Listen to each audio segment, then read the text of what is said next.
ఓం నమో బ్రహ్మాదిభ్యో బ్రహ్మ విద్యా సంప్రదాయకర్తృభ్యో వంశ ఋషిభ్యో మహద్భ్యో నమో గురుభ్యః. ఓం శంకారూపేణ మచ్చిత్తం పంకీకృతమభూద్యయా కిం కరీయస్య సా మాయా శంకరాచార్యమాశ్రయేత్. ఓం యుక్తాహార విహారాయ వివిక్తస్థలవాసినే మలయాళయతీంద్రాయ బ్రహ్మనిష్ఠాయ తే నమః. ఓం సర్వమంగళమాంగళ్యే శివే సర్వార్థసాధికే శరణ్యే త్ర్యంబకే దేవి నారాయణి నమోస్తుతే. ఓం నారాయణం నమస్కృత్య నరం చైవ నరోత్తమం దేవీం సరస్వతీం వ్యాసం తతో జయముదీరయేత్. ఓం సహనా భవతు సహనౌ భునక్తు సహ వీర్యం కరవావహై తేజస్వినావధీతమస్తు మా విద్విషావహై. ఓం శాంతి శాంతి శాంతి. హరి ఓం తత్సత్.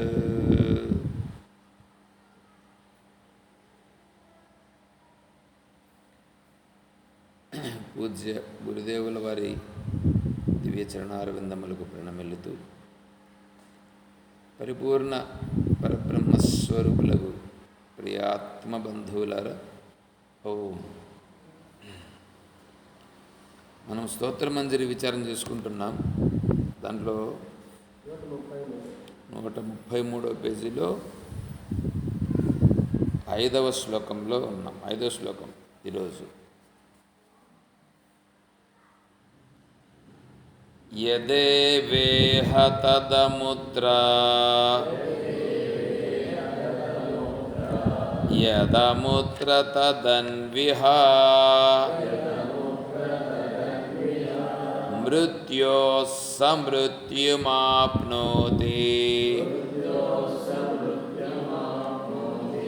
య ఇహ నానేవ పశ్యతి.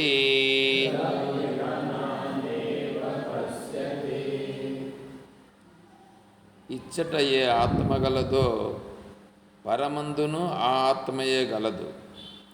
పరమందే ఆత్మ గలదో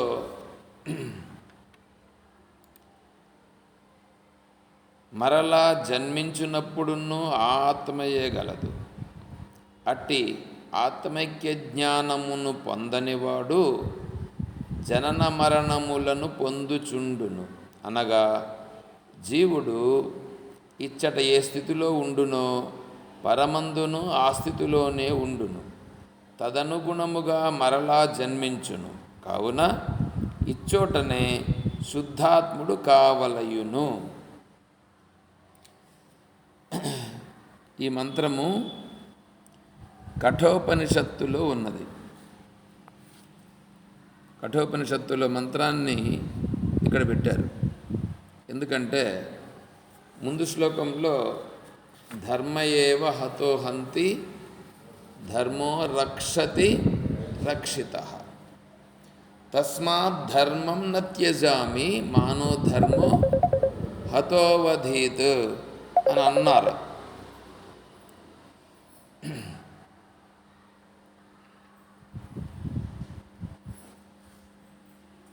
ఇప్పుడు ధర్మానుష్ఠానము చెయ్యాలి. ధర్మం అనేటువంటిది నిలబెట్టునది. ఏది నిలబెడుతుందో అది ధర్మం. అందరినీ నిలబెట్టేటువంటిది ఒకటే, అదే ఆత్మస్వరూపం. ఆ ఆత్మస్వరూపాన్ని తెలుసుకోవాలి. శ్రేయాన్ స్వధర్మో విగుణః పరధర్మాత్ స్వనుష్ఠితాత్ స్వధర్మే నిధనం శ్రేయః పరధర్మో భయావహః. దాన్ని మన వాళ్ళు ఏం చేస్తారంటే, స్వధర్మం అనేటప్పటికీ మా మతమని వేరే మతమని తీసుకుంటారు. మా మతం శ్రేయాన్ స్వధర్మో విగుణః అంటే నేను ఈ మతములో పుట్టినాను కాబట్టి ఈ మతమే శ్రేయస్సు అయినటువంటిది, ఇంకొక మతంలోకి మారకూడదు. పరధర్మో భయావహః. ఈ ధర్మంలో నాకు ఒకవేళ తెలియకపోయినా సరే, నా ధర్మాన్ని గురించి నాకు తెలియకపోయినా సరే ఈ ధర్మంలోనే కొనసాగాలి. స్వధర్మే నిధనం శ్రేయః. వీళ్ళు చెప్తారు. ఎవరు? మతవాదులు. ఏమంటే మీరు మతవాదులా ఇంకేమన్నానా అని అడిగారని అనుకోండి. మీరు మామూలుగా హిందూ మతం అని కదా చెప్తారు. హిందూ మతం కరెక్టే, మంచిదే, బాగానే ఉంది. హిందూ మతం బాగానే ఉంది. హిందూ మతము అంటే సనాతనమైనటువంటి ధర్మం. హిందూ మతం అని అంటే వేదమతం. వేదమతము అంటే వేదము చెప్పిన ప్రకారంగా ఉండేటువంటి మతం. వేదము ఏం చెప్తా ఉందో అది నిజంగా తెలుసుకుని ఉంటే అప్పుడు అక్కడ అతని హిందూ మతస్థుడు అవుతాడు. ఇప్పుడు వేదంలో చాతుర్వర్ణ్యం మయా సృష్టం గుణ కర్మ విభాగశః 4 వర్ణములను నేను సృష్టించినానని చెప్పాడు భగవంతుడు. ఎట్లా 4 వర్ణాలు? బ్రాహ్మణ క్షత్రియ వైశ్య శూద్రులని చెప్తారు మతవాదులు. కానీ భగవంతుడు ఏమంటున్నాడు? ఇప్పుడు చాతుర్వర్ణ్యం మయా సృష్టం గుణ కర్మ విభాగశః అన్నాడా, లేకుంటే జన్మ జాతి విభాగశః అని అన్నాడా? గుణకర్మ అని కదా అన్నాడు. జన్మను బట్టి తీసుకుంటే బ్రాహ్మణ క్షత్రియ వైశ్య శూద్రులు అనేటువంటిది ఈ జాతిని బట్టి వచ్చేటువంటిది అది. ఇప్పుడు ఇక్కడేమంటున్నాడు? గుణ కర్మ విభాగశః అంటే గుణాన్ని బట్టి కులము అనేది చెప్తున్నాడు భగవంతుడు. చాతుర్వర్ణ్యం 4 రకాలైనటువంటి వాళ్ళని నేను సృష్టించినాను. ఇప్పుడు దీంట్లో సత్వగుణము, రజోగుణము, తమోగుణం 3 ఉన్నాయి. సత్వగుణం అభివృద్ధిలో ఉన్నటువంటి వాళ్ళు బ్రాహ్మణులు. ఏమండి? ఇప్పుడు ఇక్కడ చెప్తున్నాడు భగవంతుడు సత్వగుణం, గుణ కర్మ. గుణము కర్మ అంటే అతనికి ఉండే గుణమును బట్టి, అతను చేసే కర్మను బట్టి అతను ఏ కులస్థుడు అనేది, ఏ వర్ణస్థుడు, వర్ణం అనేటువంటిది ఇక్కడ నిర్ణయం అవుతుంది. ఇప్పుడు సత్వగుణముగా ఉండుట అనేటువంటిది బ్రాహ్మణ జాతిలో పుట్టిన వాళ్లకు మాత్రమే సంభవమా, లేదా భారతదేశములో పుట్టిన వాళ్లకు మాత్రమే సంభవమా, నేను అడిగే ప్రశ్న అర్థమవుతుందా? ఇప్పుడు మా వీళ్ళు ఏం చేస్తున్నారు? మతవాదులు ఏం చేస్తున్నారు? మతవాదులు భారతదేశంలో పుట్టినటువంటి ఇప్పుడు బ్రాహ్మణ క్షత్రియ వైశ్య శూద్రులు ఎక్కడున్నారండి? భారతదేశంలో ఉన్నారా లేకపోతే ఇతర దేశాల్లో ఉన్నారా? ఈ గుణకర్మ అయితే అంతటా ఎక్కడ తీసుకున్నా ఉన్నారు. కానీ ఇక్కడ వీళ్ళు మతవాదులు మాట్లాడుతుంటే ఎట్లా మాట్లాడుతున్నారు? జాతిని బట్టి మాట్లాడుతూ భారతదేశంలో ఉండేటువంటి వాళ్ళే వీళ్ళు మాత్రమే బ్రాహ్మణులని, ఈ బ్రాహ్మణ జాతిలో పుట్టిన వాళ్ళు మాత్రమే బ్రాహ్మణులని అట్లా కదా మాట్లాడుతున్నారు. పైగా వేదములను చదివేదానికి మేము మాత్రమే అర్హులమని అది కదా మాట్లాడుతున్నారు. టీటీడీ దేవస్థానంలో వేద పాఠశాల ఉన్నది తిరుమలలో. వేద పాఠశాలలో బ్రాహ్మణులకు సంబంధించిన వాళ్ళకు మాత్రమే ప్రవేశం. మిగిలిన వాళ్ళు వేదం చదువుకోవాలని అప్లికేషన్ పెడితే మీరు బ్రాహ్మణులు కాదు కాబట్టి మీకు సీటు లేదు. ఆ తర్వాత అట్లాంటి వాళ్ళు ఎవరైనా ఒకవేళ వస్తే తిరుపతిలో పద్మావతి గెస్ట్ హౌస్ పక్కలో టీటీడీ వాళ్ళదే ఒక ట్రస్ట్ ఒకటి పెట్టి శ్వేత అనేది ఒకటి పెట్టారు అక్కడ. దానిలో 40 రోజులు వాళ్ళకు ట్రైనింగ్ ఇచ్చి పంపిస్తారు. పూజ చేసుకునేదానికి 40 రోజులు ట్రైనింగ్ ఇచ్చి పంపిస్తారు.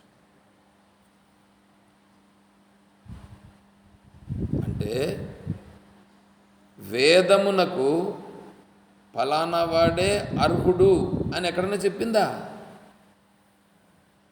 భగవద్గీతను చదవలసింది ఫలానా వాడే చదవాలి అని ఏమన్నా ఉందా? కదా.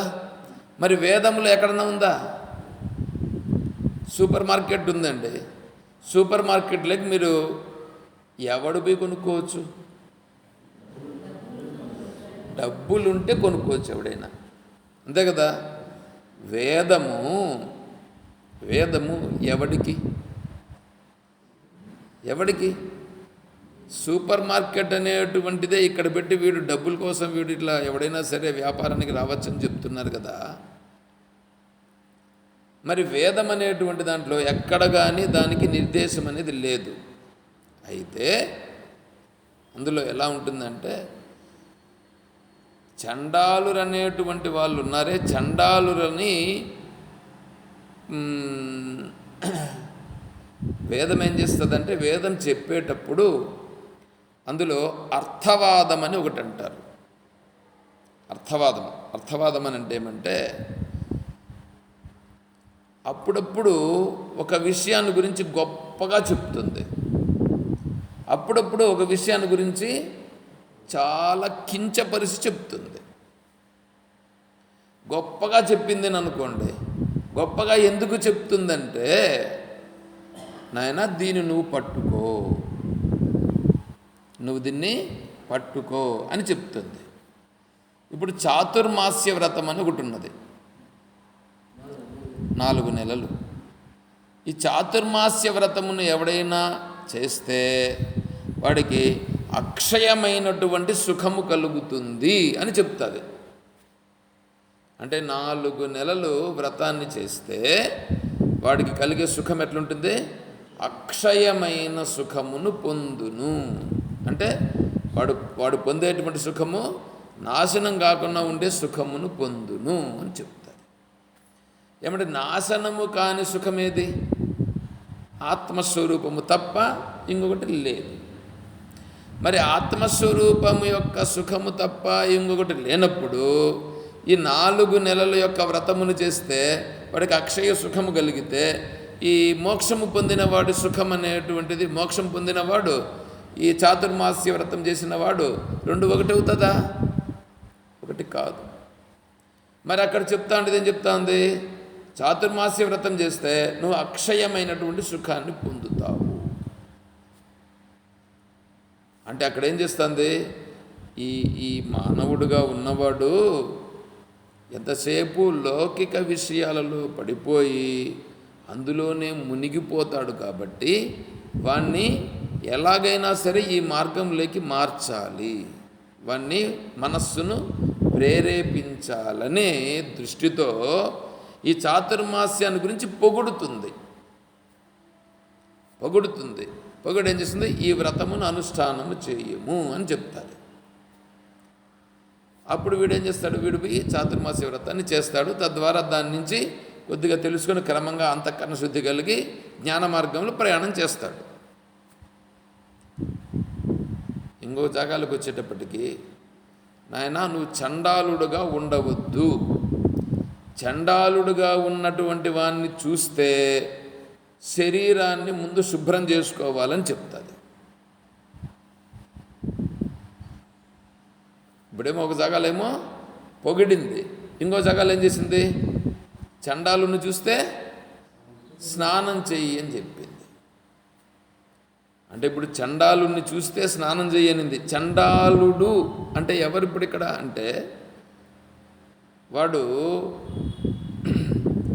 వాడి శరీరం కోసం మాత్రమే బ్రతుకుతూ, వాడి శరీరాన్ని పెంచి పోషించుకునేదానికోసంగాను తిరుగుతూ, వాడు శరీరంతో బాగుండేదానికోసం భోగాలను అనుభవిస్తూ దానికోసమే ప్రాగులాడుతూ ఉన్నాడే, వాణ్ణి చండాలుడు అని అంటారు.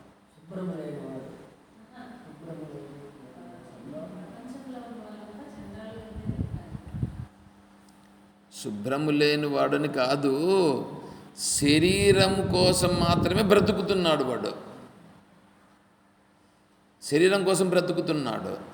శరీరం కోసం, శరీరం బాగుండేదానికోసం రుచులన్నీ తినాలని చెప్పి మాంసాహారము, మద్యము వీటన్నింటినీ సేవిస్తూ ఇష్టం వచ్చినట్లు దానితోనే బ్రతుకుతూ ఇంక వేరే ఒకటంటూ భగవంతుడంటూ ఏమీ లేదనేటువంటి దృష్టితో వీడు వ్యవహారం చేస్తూ ఉంటాడు. వీడు వాణ్ణి చండాలుడు. అటువంటి వాణ్ణి కన్నా చూస్తే, ఎందుకంటే వీడు చూసాడని అనుకోండి, వీడు కూడా వానితో పాటుగా కలిసి మారిపోయే పరిస్థితి ఉంది. అందుకని అట్లాంటి వాణ్ణి చూస్తే వెంటనే స్నానము చేయుము అని చెప్పింది శాస్త్రం. అంటే ఇక్కడేంటి, నాయన వాణ్ణి చూచి వాడి మార్గములో నువ్వు కూడా ప్రయాణం చేసి నువ్వు కూడా చెడిపోయే అవకాశం ఉంది. కాబట్టి వీణ్ణి కొద్దిగా మనస్సులో ఆ భావాలు రాకుండా ఉండాలి అనే ఉద్దేశంతో ఇక్కడ చెప్పడం. మళ్ళీ వీణ్ణి చండాలుని గురించి ఏమంటే, నాయనా నీ జీవితాన్ని ఎందుకు ఊరికే నాశనం చేసుకుంటావు? నీవు దీన్ని తెలుసుకొని నీవు కూడా మారుము, నువ్వు పతనమయ్యేటువంటి పరిస్థితి తెచ్చుకోవద్దు అని చెప్పడం.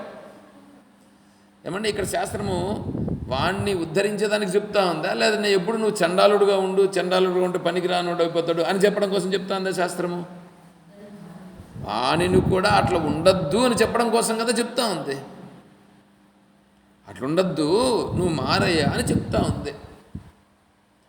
కాబట్టి ఒక జాగాల్లో పెంచడం, ఇంకో జాగాల్లో దూషించడం, దీన్ని ఏమంటారంటే అర్థవాదం అని అంటారు.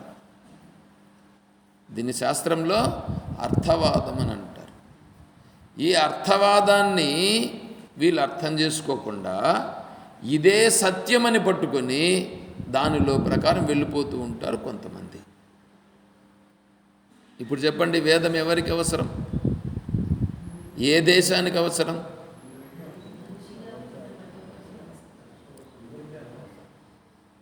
అందరికీ వేదము పైన అధికారం ఉంది తెలుసుకునేదానికి. వేదాన్ని తెలుసుకునేదానికి అందరికీ అధికారం ఉంది. అన్ని దేశస్థుల వారికి అధికారం ఉంది. కేవలం భూమిపైన ఉండేటువంటి వాళ్ళకే కాదు, పైనుండే లోకాల్లో ఉండే వాళ్ళకు కూడా అధికారము ఉన్నది. అటువంటిది వేదం. ఇప్పుడు మతవాదులు ఏం చేస్తున్నారు? మా దేశం గొప్పది, మా దేశంలో వేదం పుట్టింది. ఇప్పుడు నార్త్ సౌత్ రెండు ఉన్నాయి కదా ఇండియాలో. నార్త్లో అవతార పురుషులు పుట్టినారు, సౌత్లో గురువులు పుట్టినారు. శంకరాచార్య స్వామి వారు ఎక్కడ పుట్టారు? కేరళ. భగవద్ రామానుజుల వారు ఎక్కడ పుట్టారు? తమిళనాడు, పెరంబదూర్. ఇంకా మధ్వాచార్య స్వామి వారు కూడా ఇక్కడ వారే, కర్ణాటక అని అనుకుంటా. ఉడిపినా? ఇప్పుడు వీళ్ళందరూ ఎక్కడ? సౌత్ అయినా పుట్టింది. శ్రీకృష్ణ పరమాత్మ ఎక్కడ పుట్టాడు? గుజరాత్. శ్రీరామచంద్రుల వారు అయోధ్య, నార్త్. అవునా? ముఖ్యమైన వాళ్ళు అక్కడ పుట్టారు. ఇప్పుడు నార్త్ వాళ్ళు ఏమనాలా? నార్త్ వాళ్ళు ఏమంటారంటే, దేవుడు మా దగ్గర పుట్టినారు, మీరంతా పనికిరాని వాళ్ళు అంటారు. వీళ్ళు ఏమంటారు తెలిసిన? ఆ దేవుణ్ణి చూపించే గురువులు మా ఏరియాలో పుట్టినారు కాబట్టి మేము గొప్ప వాళ్ళని. వీళ్ళు ఏడొచ్చినా కొట్టుకోవడమే. ఇల్లు ఏడొచ్చినా కొట్టుకోవడమే. చూడండి ఎట్లా ఉంది నాయన. భగవంతుని గురించి తెలుసుకోవాలన్నా లేదా కొట్టుకోవాలన్నా చెప్పండి? ఇది మతవాదుల యొక్క పని అండి. ఇది మతవాదుల యొక్క పని. అర్థమవుతుందా? వేదము ఎవరికి? శ్రేయాన్ స్వధర్మో విగుణ. స్వధర్మం. స్వధర్మం అంటే ఏమిటి? స్వధర్మం అంటే వీళ్ళు చెప్పినట్లుగా నా మతము అని కాదు ఇక్కడ అర్థం. స్వధర్మో విగుణ. స్వధర్మం, నేను ఏది తెలుసుకోవాలనో అది తెలుసుకున్నట్టు. ఎందుకంటే ధర్మ రక్షతి రక్షిత కదా. ఇప్పుడు ధర్మం నిలబెట్టున్నది. ఏది నిలబెట్టేది? ఏది నిలబెట్టి ఉంది, ఏది నిలబెట్టిందో అది ధర్మం. ఏది నిలబెట్టింది? ఆత్మస్వరూపమే నిలబెట్టి ఉన్నది. అటువంటి ఆత్మస్వరూపాన్ని తెలుసుకోవడమే నా యొక్క స్వధర్మం. ఏమంటే ఆత్మస్వరూపాన్ని తెలుసుకోవడమే నా స్వధర్మం. ఆత్మస్వరూపము కాకుండా వేరేదంతా ఏమవుతుంది? పరధర్మం. ఆత్మస్వరూపము కాకుండా నువ్వు వేరే ఏదైనా తెలుసుకో, ఏదైనా తెలుసుకో. వేరే ఏదైనా అంటే ఈ ప్రపంచంలో ఉండేటివన్నీ ఏదైనా సరే తెలుసుకో. అదేమవుతుంది? ఆత్మస్వరూపమా? అది పరధర్మమే. పరధర్మమే. ఏమండి సింపుల్గా చెప్పాలనంటే అవి ఇవి అని చెప్పకుండా నువ్వు వేరే దాన్ని తెలుసుకోవాలంటే కూడా జ్ఞానేంద్రియాలతో కదా గుర్తిస్తావు. కన్ను, ముక్కు, చెవి, నాలుక, చర్మం, వీటితో తెలుసుకుండేది ఏది ఉందో. నువ్వు రూపాలన్నింటినీ చూసినావని అనుకోండి. సపోజ్ ఒక లోకానికి పోయినావు అని అనుకోండి, ఏదన్నా లోకం కావచ్చు. ఆ లోకాన్ని చూడాలనంటే కంటితో చూస్తావా, వేరే దేంతో చూస్తావా? వేరే ఏదైనా రుచిని చూడాలని అనుకున్నావు అనుకో, నాలుగుతో చూస్తావు. ఇంక దేంతో చూస్తావు? నాలుగుతో చూస్తావు. చల్లదనాన్ని కానీ లేదా మంచి స్పర్శను కానీ చూడాలనుకున్నామని అనుకో, చర్మంతో చూడాలి. అవునా? భోగాలను అనుభవించాలంటే చర్మంతోనే అనుభవించాలి. ఇప్పుడు ఇవన్నీ బయట ఉండేటివన్నా కదా. నువ్వు వైకుంఠానికి పో, కైలాసానికి పో, స్వర్గలోకానికి పో, లేకపోతే ఇంకో లోకం ఏదన్నా ఉందంటే గోలోకానికి పో. ఈ లోకాలన్నీ కూడా మనస్సు, ఇంద్రియాలతో అనుభవించేటివేనా లేకుంటే ఆత్మతో అనుభవించేటివా? ఇంద్రియాలతో అనుభవించేటువంటి ఇవంతా ఏంటివి? ఇప్పుడు పరధర్మం. ఇవన్నీ పరధర్మం. ఇప్పుడు పరధర్మాన్ని పట్టుకుంటే ఇవంతా ఏమన్నాడు? ఇప్పుడు ఇక్కడ భగవద్గీతలో చెప్పింది ఇదే కదా. స్వధర్మో నిధనం శ్రేయ, పరధర్మో భయావహ. ఇంత పరధర్మం అనేటువంటిది భయాన్ని కలిగిస్తుంది. పరధర్మం ఏం చేస్తుంది? భయాన్ని కలిగిస్తుంది. ఎందుకు? ఆత్మస్వరూపమైతే ఆ ఆత్మస్వరూపం అనేటువంటిది సత్ చిత్ ఆనంద స్వరూపం. అది నిత్య శుద్ధ బుద్ధ ముక్త స్వరూపం. ఇది కాకుండా మిగిలినవన్నీ ఏమిటి? మిగిలినవన్నీ అసత్, జడము, దుఃఖము కలిగించేటువంటివి.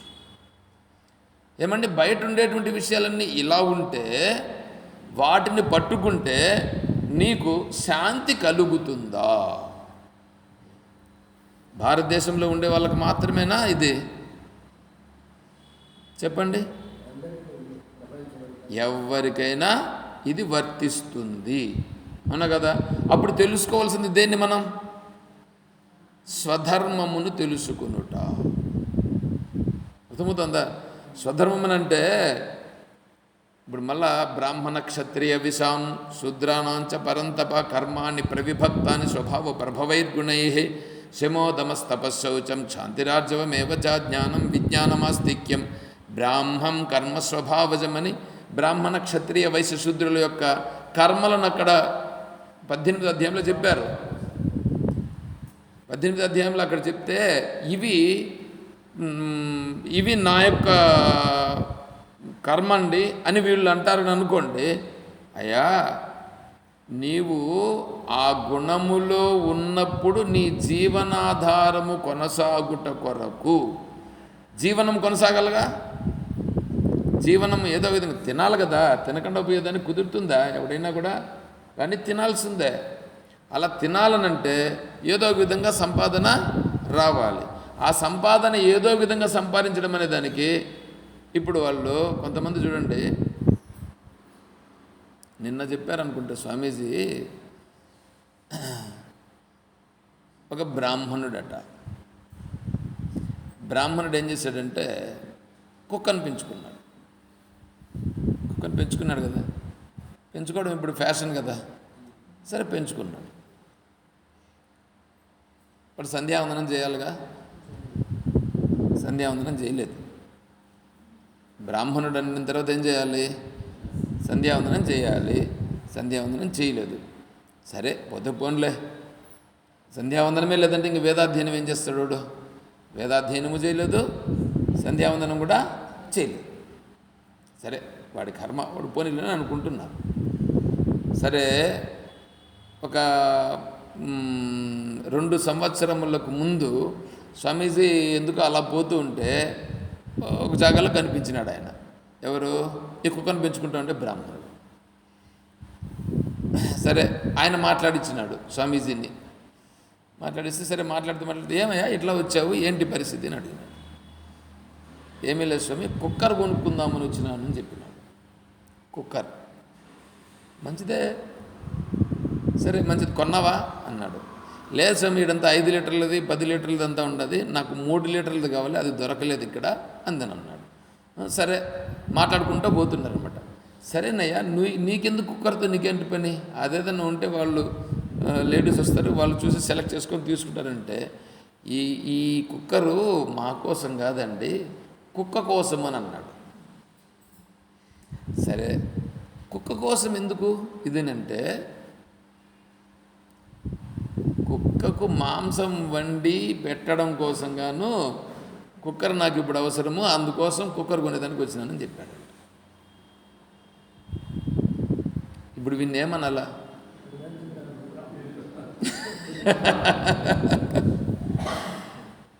అర్థమవుతుందా? ఇట్లాంటి వాళ్ళందరూ చేరి ఇంక మీరే నిర్ణయం చేసుకుని నేను ఎందుకు చెప్పాలి ఊరికే. అర్థమవుతుందా? మళ్ళీ ఇట్లాంటి వాళ్ళని పిలిచి పైన కూర్చొని పెట్టాలన్నమాట వీళ్ళని.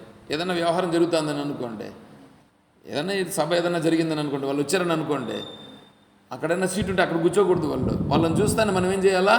ఈడొక సీటు రిజర్వేషన్ చేసి పెట్టి వాళ్ళని తీసుకొని వచ్చి కూర్చొని పెట్టాలా. ఇట్లాంటి వాళ్ళందరూ ఉంటే ఎట్లా ఉంటుంది? కాబట్టి స్వధర్మే నిధనం శ్రేయ. అటువంటి స్వధర్మాన్ని తెలుసుకోవాలండి. ఇప్పుడు స్వధర్మాన్ని తెలుసుకోకపోతే నష్టం ఏమిటి అంటే దాని గురించి చెప్పుకున్నాం, నిన్న కూడా చెప్పుకున్నాం. ఇప్పుడు మన పరిస్థితి ఏంటంటే, మనము బహిర్ముఖులుగానే ఉన్నాం కానీ అంతర్ముఖులుగా లేము. అంతర్ముఖులుగా ఉన్నామని అనుకుంటున్నాము.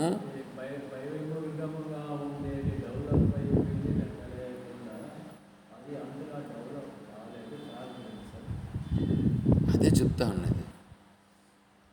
ఈ మనము చిన్నప్పటి నుంచి ఏం చేశామంటే, చిన్నప్పటి నుంచి ఇంద్రియ విషయాల వైపు వెళుతూ వచ్చినాం.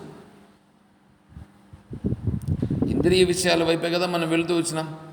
పోనీ మనకు ఎవరైనా చెప్పినారని అనుకోండి, ఒకవేళ ఎప్పుడన్నా టీవీల్లో చెప్పడమో లేదా ఏదన్నా ఉపన్యాసాలు చెప్పడమో ఏదన్నా వింటే కూడా ఎట్లాంటివి వింటాము? నువ్వు యజ్ఞం చేయి, యజ్ఞం చేసి భగవంతుణ్ణి ఆరాధించు, నీకు కావలసిన కోరికలన్నీ నెరవేరుతాయి, ఇట్లా చెప్పినారా? యజ్ఞం చేయాలనంటే ఎంత కట్టాలా? ఎంత డబ్బులు చెప్తారు.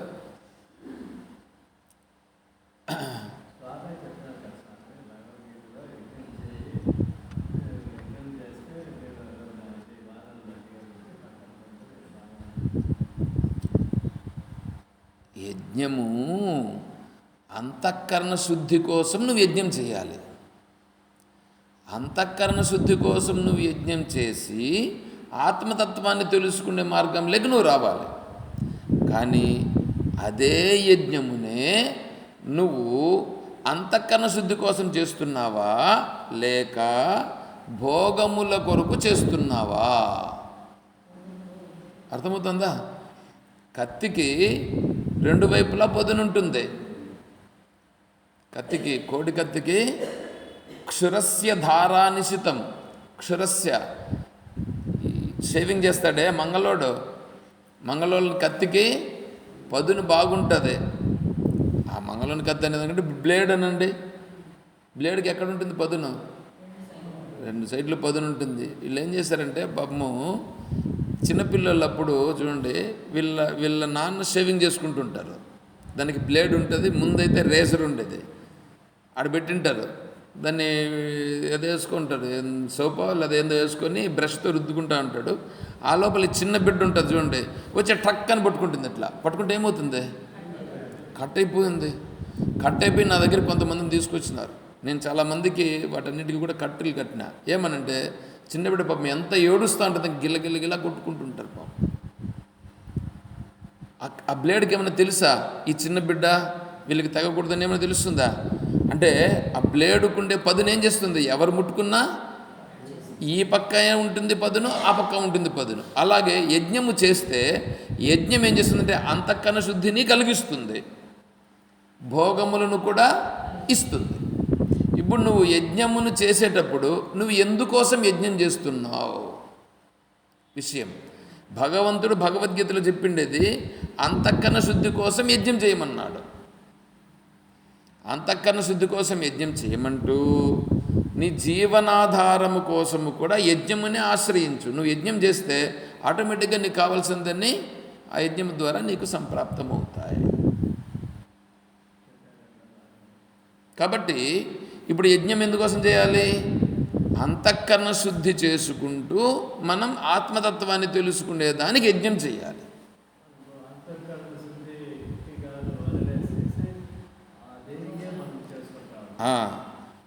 తర్వాత పూజలు, ఏమండి? పూజలు. తర్వాత మీరు చిన్నప్పుడు కళ్యాణోత్సవాలు ఉన్నాయా? నువ్వు చిన్నప్పుడు ఎంత వయసు అప్పుడు? ఒక 10 ఏళ్ళప్పుడు ఉన్నిందా? ఉన్నిందా? సరే, ఇప్పుడు శ్రీశైలంలో కళ్యాణోత్సవం ఉన్నిందా?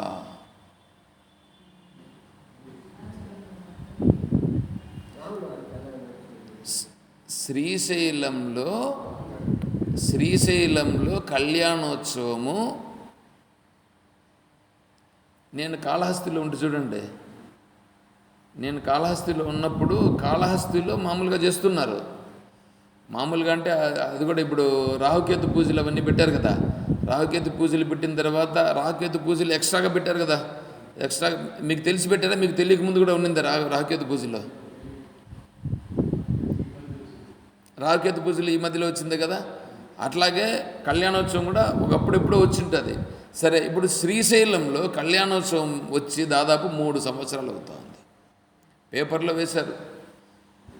ఎందుకంటే కళ్యాణోత్సవం అనేటువంటిది చేస్తే రాబడి పెరుగుతుంది. పైగా వీళ్ళ ఉద్దేశం ఏంటి, భక్తులకి కళ్యాణోత్సవం చేపిస్తే మాకేంతో కోరికలు తీరుతాయి.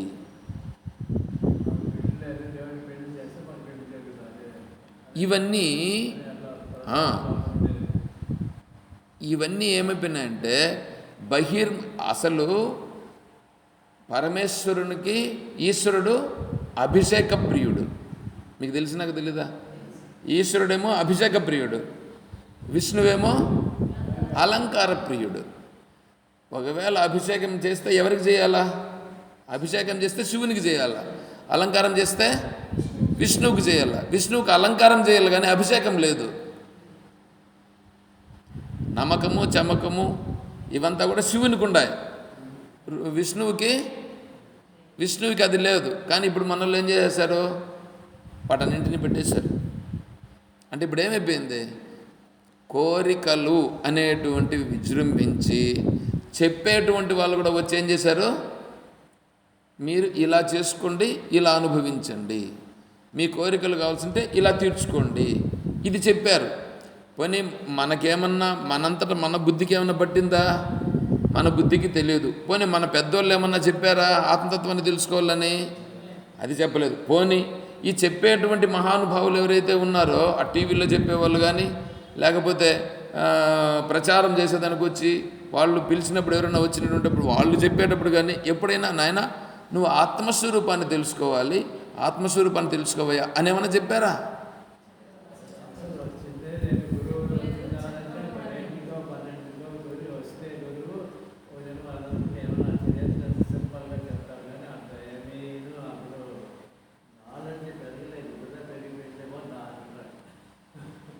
ఇట్లా చేసి చేసి చేసి మనకు కూడా ఏమనిపిస్తుంది, ఇలా ఉండుటయే నిజము అనే భావన వచ్చేసింది అందరికీ.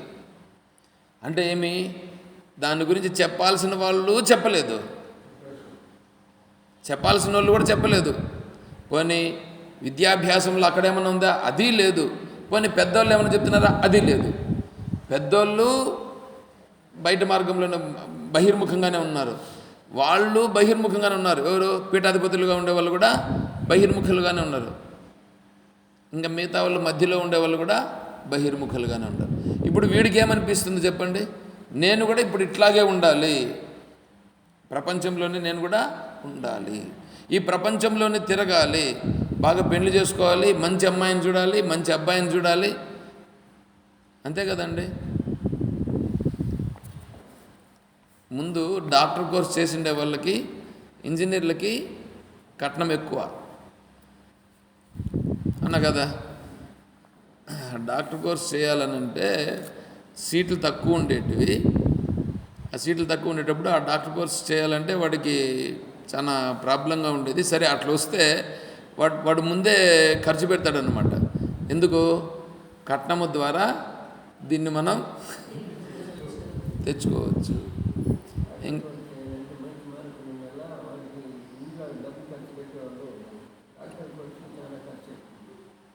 చాలా ఖర్చు అవుతుందనే పెట్టేవాళ్ళు కూడా, ఎందుకు పెట్టినా మళ్ళీ వస్తుంది.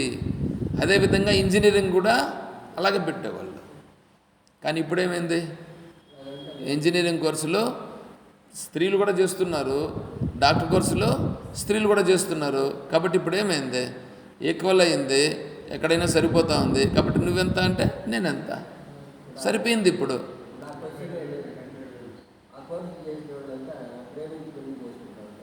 అవును, ప్రేమ అనేది మంచిదే కదా, మంచిదే కాబట్టి చేసుకుంటున్నారు.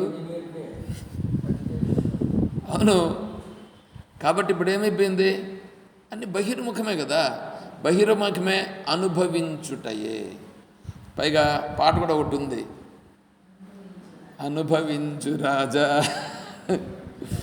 ఉందా లేదా? వాళ్ళు రాసే వాళ్ళు కూడా అదే చూపిస్తారు. మీకు ఎన్ని విధాలు తీసుకున్నా అన్నీ అవే వస్తున్నాయా లేదా? ఏమండి, నీ చుట్టూ అవే ఎంతసేపు తిరుగుతూ ఉంటే నువ్వు అలాగా తయారవుతావా, లేదా నేను ఆత్మస్వరూపం వైపు వెళ్తాను అని చెప్పి తయారవుతారు? చెప్పండి.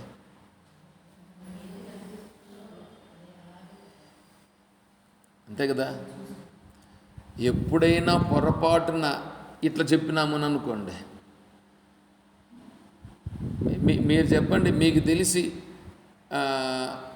ఇట్లా ఆత్మస్వరూపమే తెలుసుకోవలసినది అని వినినటువంటిది ఎక్కడైనా ఉందా?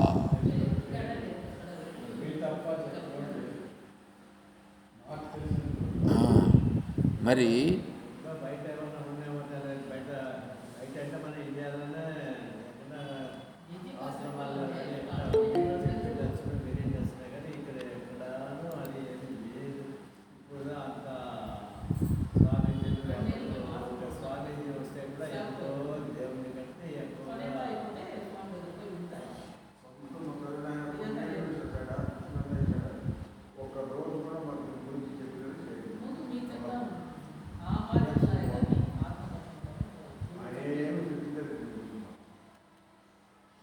కాబట్టి మన బుద్ధికి ఒకసారి కాకపోయినా ఒకసారన్నా చెప్పి, నాయన బహిర్ముఖంగా ఉంటే ఇట్లా, అంతర్ముఖంగా ఉంటే ఇట్లా అని చెప్పితే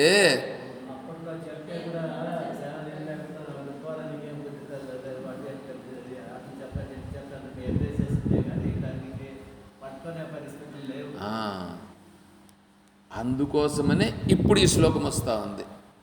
ఏ శ్లోకము? ధర్మో రక్షత రక్షత వచ్చింది కదా. దాని తర్వాత ఇప్పుడు ఈ శ్లోకాన్ని చూడండి. ఈ శ్లోకం ఎక్కడో ఉంది. ఇప్పుడు ఈ శ్లోకం యదేవేహ తదముత్ర యదముత్ర తదన్విహ మృత్యోస్స మృత్యుమాప్నోతి యయ్యహ నానేవ పశ్యతి అనేది ఈ శ్లోకం కదా. మృత్యోస్స మృత్యుమాప్నోతి, మృత్యువునే పొందుచున్నాడు, మృత్యువుని పొందుతున్నాడు, మళ్ళీ మృత్యువునే పొందుతున్నాడు, మృత్యువుని పొందుతున్నాడు, మళ్ళీ పుడుతున్నాడు, మళ్ళీ మళ్ళీ మృత్యువుని పొందుతున్నాడు. ఎవడు? ఈ ఆత్మతత్వమును తెలుసుకోనివాడు. ఆత్మతత్వమును తెలుసుకోనివాడు.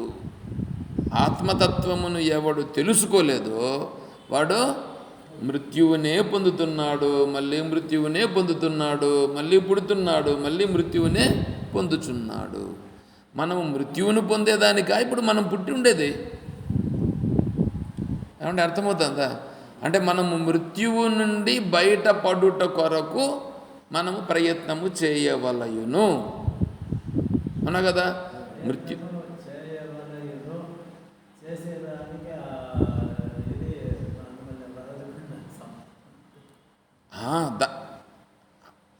శాస్త్రానికి అన్నీ తెలుసు, శాస్త్రానికి అన్నీ తెలుసు. శాస్త్రం అందుకే చెప్తూ ఉంది.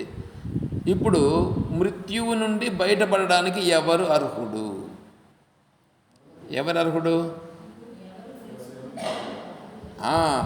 మానవుడైనటువంటి వాడు ఎవడైనా సరే, ఎవడైనా సరే అర్హుడే. ఏ వయస్సు అర్హత? ఏ వయస్సు అయినా అర్హులే,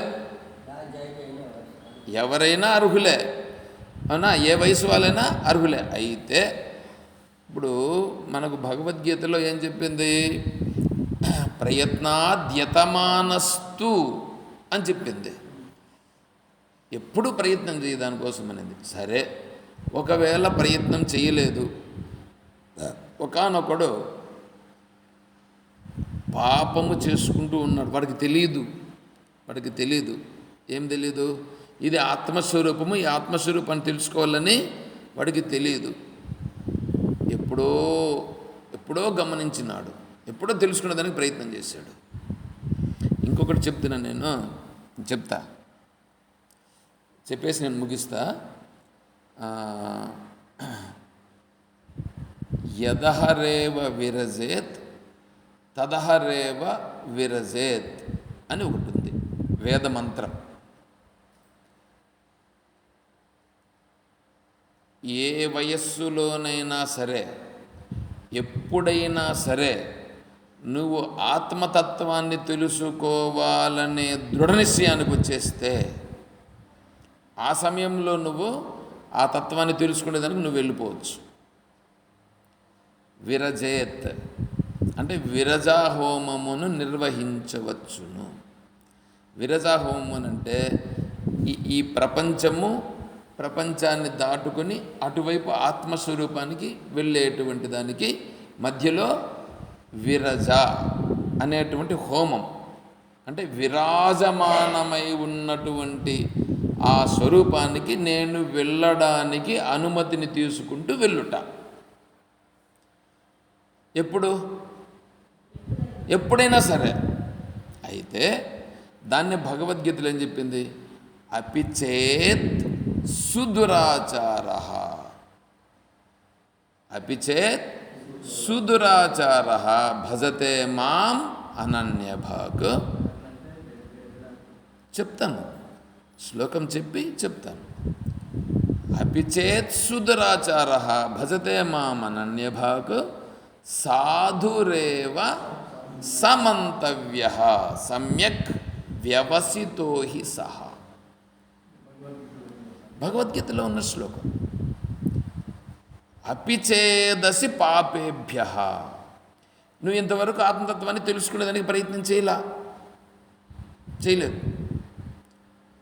చేయకపోతే ఇప్పుడు చేయాలా, తెలుసుకోవాలని అనుకున్నావు. అపిచేత్ అయినప్పటికీ అంటే ఏమైపోయినప్పటికీ, దురాచారుడు అయినప్పటికీ. దురాచారుడు అంటే ఆత్మతత్వాన్ని తెలుసుకోకుండా కాలం గడిపినాడనంటే వాడు దురాచారుడు అని మనం ఇక్కడ చెప్పుకోవాలి. కానీ ప్రపంచంలో తీసుకుంటే వాడు పనికిరాని పనులు చేసినాడని అనుకోండి. వాడు దురాచారులలోకెల్లా సుదురాచార. సుదురాచార అంటే దురాచారునిలో గొప్పవాడు. అంటే దురాచారము చేసే దాంట్లో వానికంటే మించిన దురాచారుడు ఇంకొకడు లేడు. అంత గొప్ప దురాచారుడు వాడు అనుకొని ప్లాన్ వేసాడా, వేసేస్తాడు.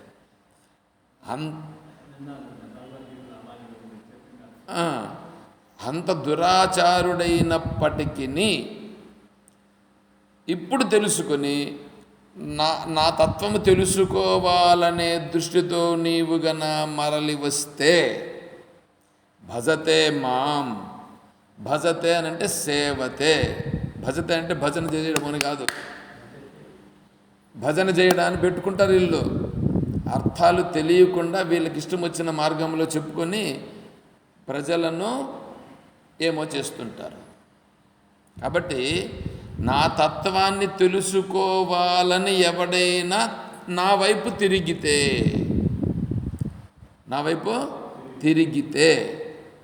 వాడిని ఏమన్నాడు తెలిసిన భగవంతుడు?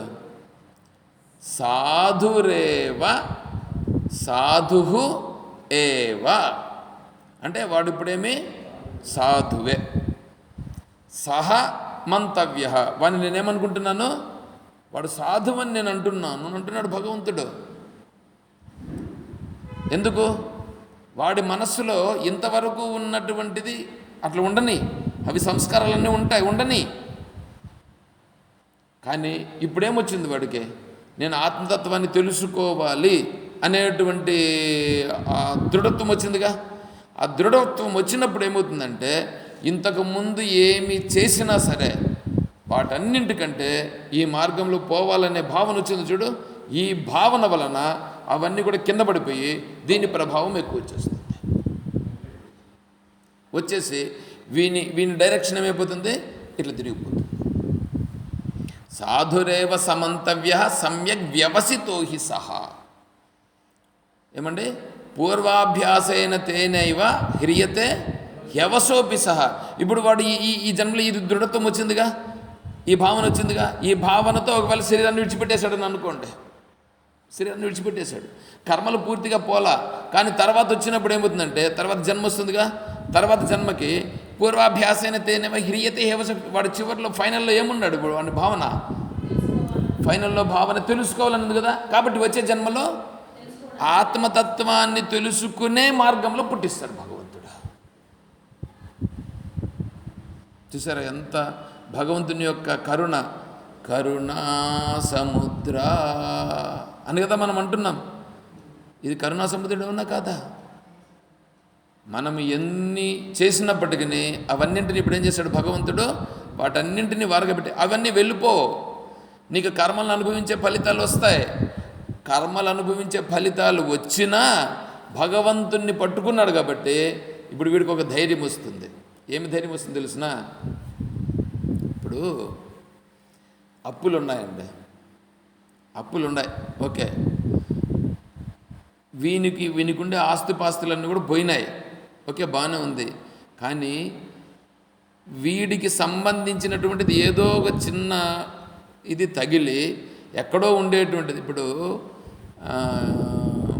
ఏదో అనుకుంటాను, ఒకతనికి ఇట్లాగే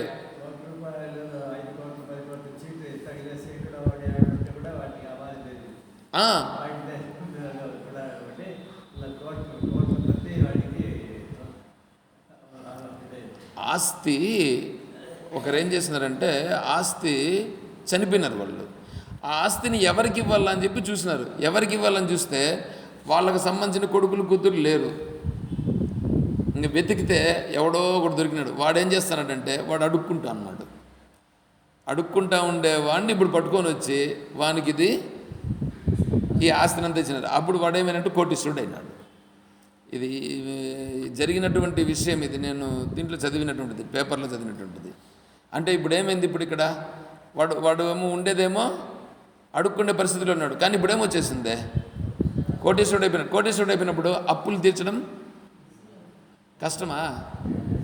ఆ విధంగా మన కర్మలు ఎన్నన్నా ఉండని కాక వెనకాల ఆ కర్మలు ఎన్ని ఉన్నా కూడా నాకుండేది ఎవరు అండగా? భగవంతుడున్నాడు అనేటువంటి దృఢత్వం వచ్చేస్తుంది వీడికి. అలా దృఢత్వం వచ్చేసినప్పుడు కర్మలు ఎన్నన్నా రానిలే, ఏ విధంగానైనా సరే బాధించినా సరే ఆత్మానుభవము, భగవద్భావము అనేటువంటి తత్వం ఎప్పుడైతే మనసుకు పడుతుందో ఆ భగవద్భావన చేత మనస్సుకి ఒక శాంతి అనేది వస్తుంది, ఒక ఆనందం అనేది వస్తుంది. ఈ బయట ఉండేటువంటి కష్టాలన్నింటినీ ఎదుర్కోగలిగే సామర్థ్యం అనేది వస్తుంది. ఏమైనా పర్లేదులే, ఏమైనా జరగనిలే అనేటువంటి ధైర్యం వస్తుంది. అర్థమవుతుందా? అంత ధైర్యం వస్తే నీకు ప్రపంచంలో ఉండేటివన్నీ ఎన్నెన్న రానిలేండి.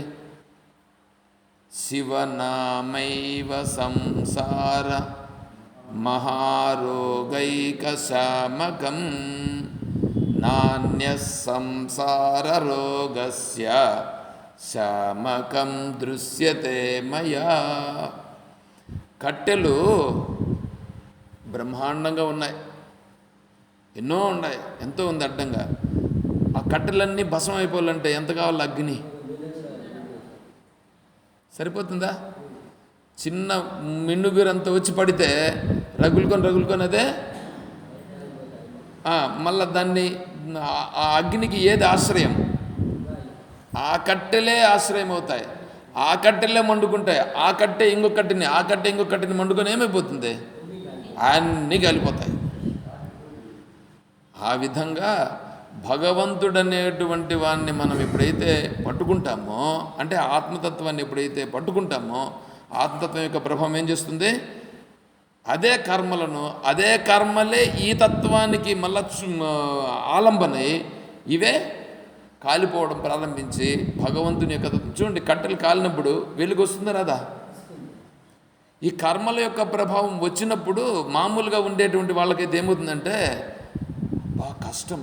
కష్టం అనేటువంటిది వచ్చేస్తుంది. అదే భగవన్ మార్గంలో పోతున్నాడు అనుకోండి, వీడికి ఏమవుతుంది తెలిసిన?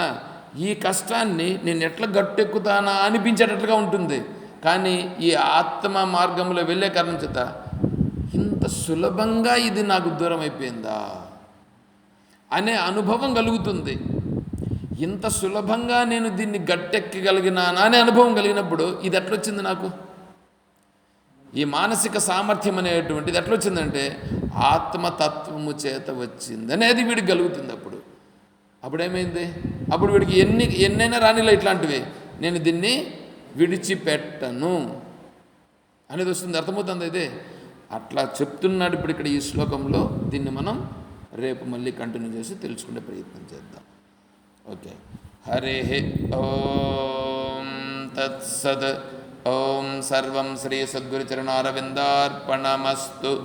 ఓం జై బోలో శ్రీకృష్ణ పరమాత్మ की, జై బోలో గీతా మాతా की, జై బోలో భక్త మండలి की. హర నమః పార్వతీ పతయే. జై సీతారాం. హరి ఓం తత్సత్. ఓం శ్రీ